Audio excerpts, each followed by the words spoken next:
We continue now at the top of Daf Lamed Dalet Amud Beis Meseches Bava Kamma. This is Bava Kamma Daf 34b.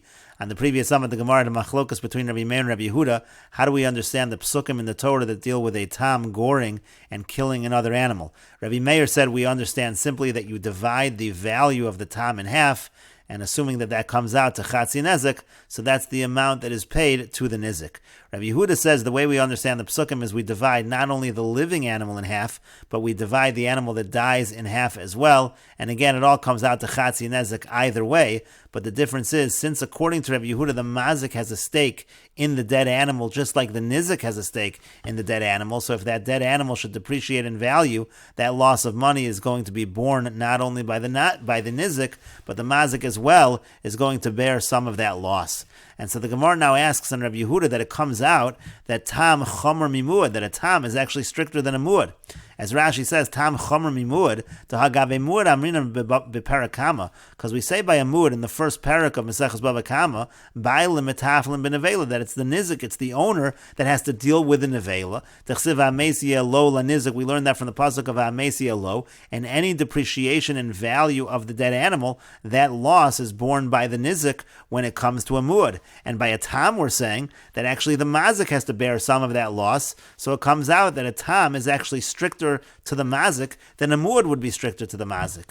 Now, if you're going to say that's actually true, Rashi says, Hachanami desvir le tam chomer, maybe that's exactly what Rabbi Yehuda holds. Rabbi Yehuda holds that in some ways, if a person owns a tam that gores, it is worse for him, because again, he has to bear that loss. Let's say the nevela goes down in value, the nevela depreciates in value, the mazik has to take that loss.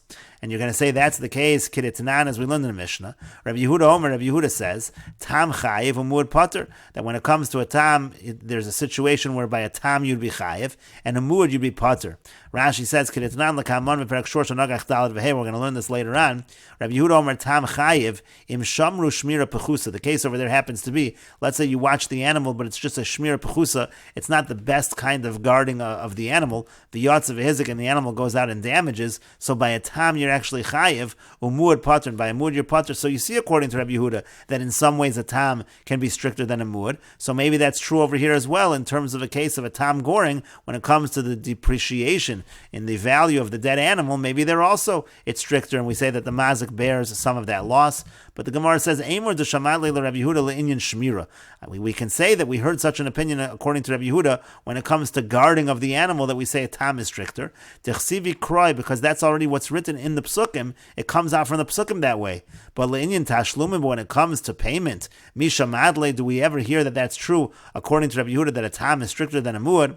Vatanya, but we learned in a brisa. Rabbi Yehuda says, Yachol shor shava mana shanagach shor shava chamesh sloim. I might think that if you have a shor that is worth a mana, that gores a shor that is worth 5 sloim, v'hanevela yafa sela, and the nevela is worth a sela, zen not al chatzi achai v'chatzi amei. So maybe in that case you'll say the same thing that we just said on the previous Amud, that this one should take half of the living animal and half of the dead animal, v'zen not al chatzi achai v'chatzi amei, and then the other person also, the nizik also gets half of the living animal and half of the dead animal. But that would be problematic, because if you're going to say that, Amrit, then you'll say v'chi muad lama yotze lahachmer olav olahakel olav. When it comes to the halachas of muad, what's the reason why a muad is different than a tam? Is it in order to be stricter, or is it in order to be more lenient? Haviyomer lahachmer olav. Certainly a muad is something that's going to be stricter for the mazik.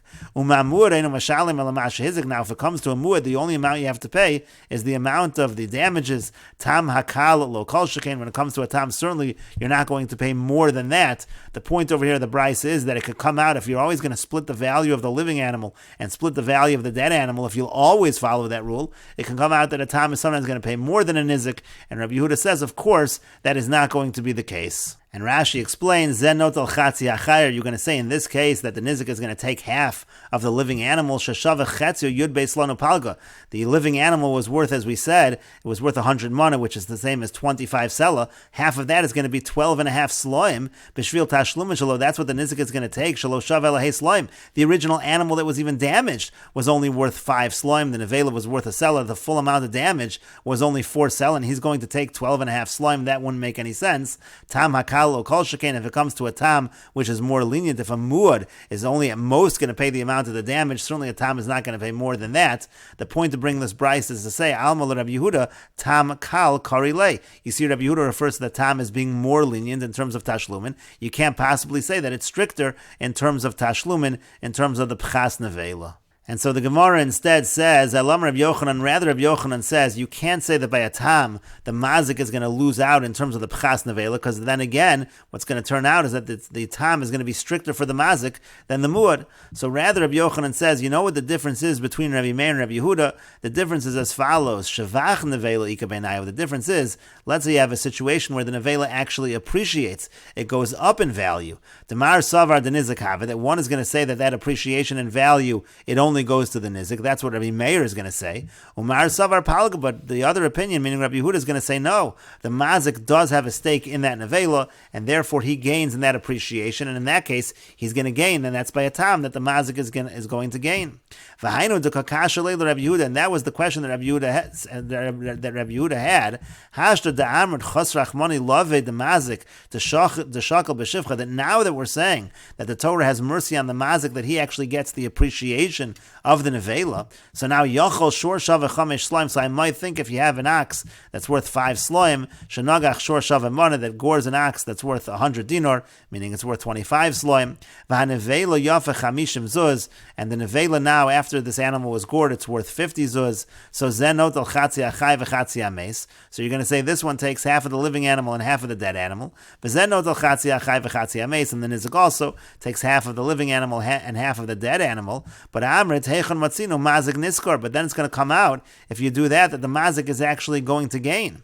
Shezen niskar, because this person is gaining. V'yomer shalim yishalim bailim mishalmin vein bailim nolin. But it says in the pasuk that the owners have to pay for the damage; they don't get to collect, and that's what Rabbi Yehuda was asking. And Rashi explains, Rabbi Meir savar shvach nevela denizik have. According to Rabbi Meir, if the nevela improves, so the nizik gets that gain, the less lushum shutfis, because there's no partnership in the dead animal. The dead animal belongs to the original owner, the nizik, and he gets all of that improvement. But again, according to Rabbi Yehuda, the mazik also shares in that improvement, because he has a share, he has half of the dead animal as well, and that's what the Gemara said. V'hainu dekasha leil Rabbi Yehuda. That's why that bothered Rabbi Yehuda. T'shaminan le bebraisa de lekamon, because he heard in the brisa later on, we see the Kamma that it says, Yachol shor shava hey slaim. Let's say you have a shor that's worth 5 slaim, shenagach l'shor shava mana, and it gores a shor that's worth a mana. The had the Kamar Yachol misham dekashale. The reason why I said Yachol is because it's difficult. Dekashale hachi. Kevan de lididei srile de chasrach mana led the mazik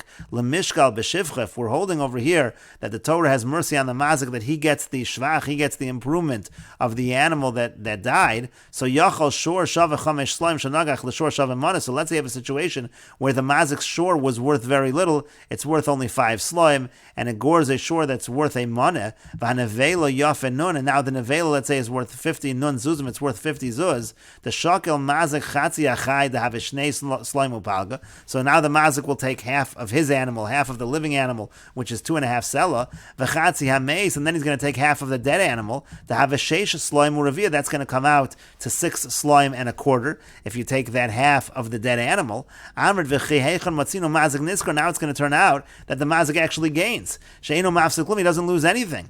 Even though Rabbi Yehuda says that the mazik gets the improvement of the dead animal, but he has to pay chatzi nezik,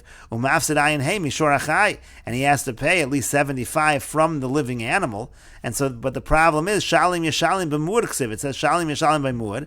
Ela shnei tashlum kasav lach echad latam v'echad lemud. Why does it say shalim yeshalim? Because it means to say 2 payments by both the tam and the muad. Lomar bailam yeshalmim ve'ein bailam nolan, meaning to say that the owners have to pay. They're not able to collect, to take. And so, how does that work in this case? If we're going to say that by a tam the owner has a stake, the mazik has a stake in the dead animal, it could turn out that the mazik's not paying anything at all. And the Gemara continues, my v'yomer, what's the reason we had to say above the v'yomer? Meaning to say, the Gemara said above that it can't be that the mazik actually gains, And then the Gemara not only said that logic that it can't be that the mazik gains, but the Gemara brought a pasuk. The Gemara said that it says shalem yishalem, and we learn from shalem yishalem that the mazik has to pay. The mazik can't collect. What do we need that pasuk for? Why isn't it enough simply to say that the mazik shouldn't gain? And the Gemara explains, because maybe you're going to say that that's only true that the mazik can't gain in a situation where the nizik lost money.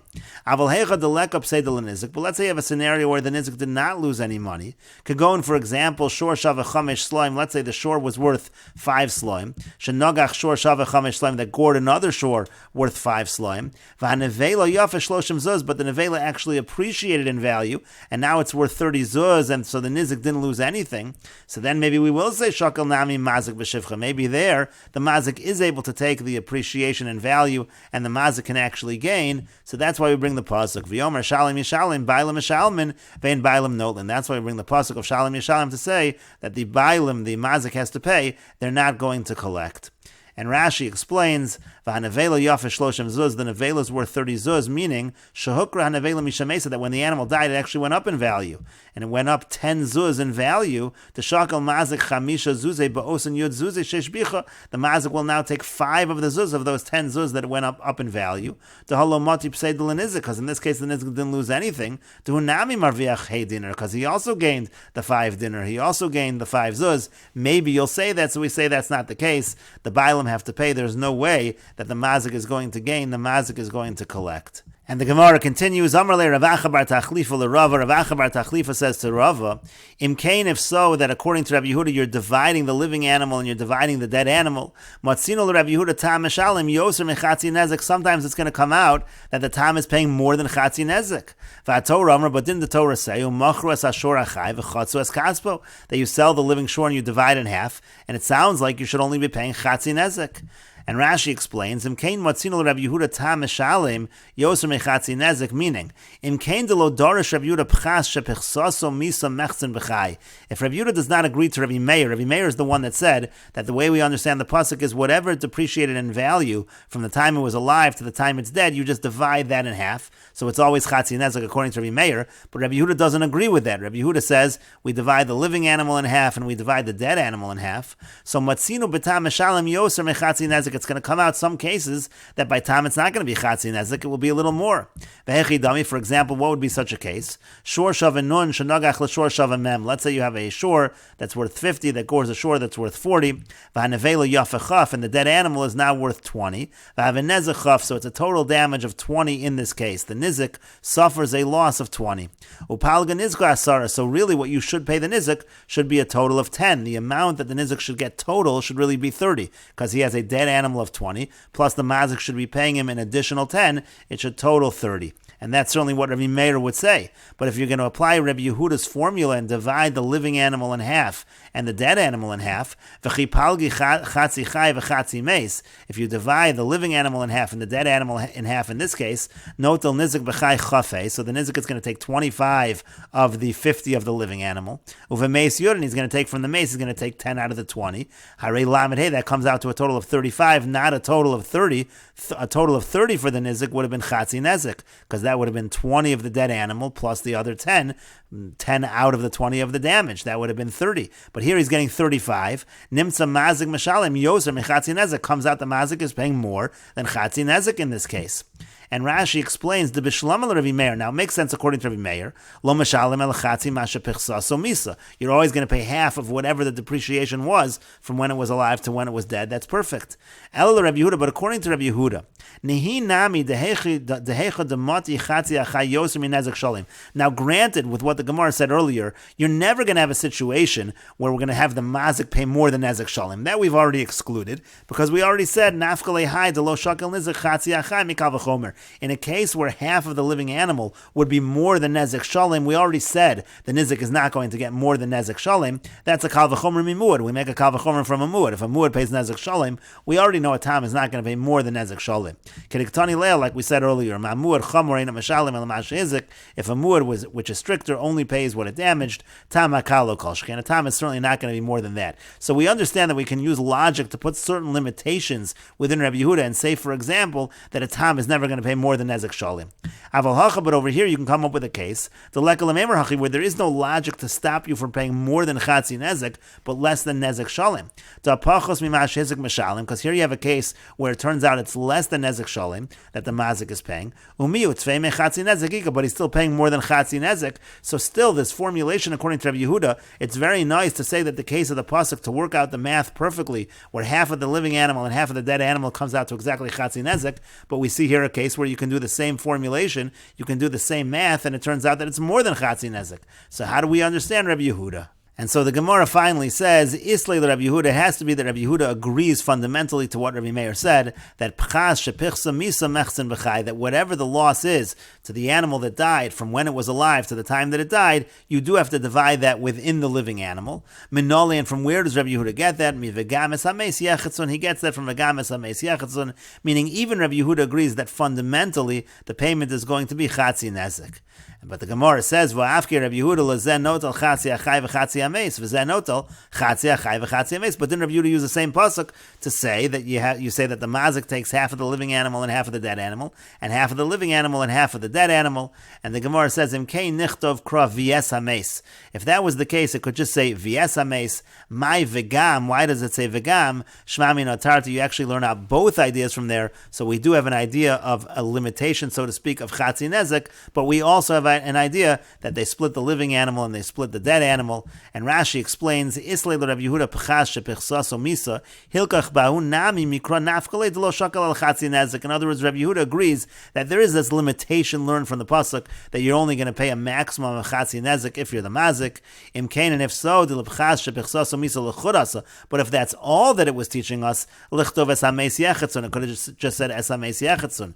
My vegam. Why does it say vegam? Shma min otarta. You do see this additional chiddush, a second chiddush, the shitzvei rachmana b'shivcha, that the mazik actually does get the improvement. Again, that's the idea that if the nevela goes up and if it appreciates in value, the mazik is going to gain, he's going to get half within that appreciation. That we're still going to learn out, but again, we also understand that the mazik is never going to pay more than chatzi nezek. And the Gemara continues with the Mishnah, Yesh chayev al ma'isa shoro, upater al ma'isa atzma. There are some cases where a person will be chayev for what his ox does, but if he himself does it, he'll be pater.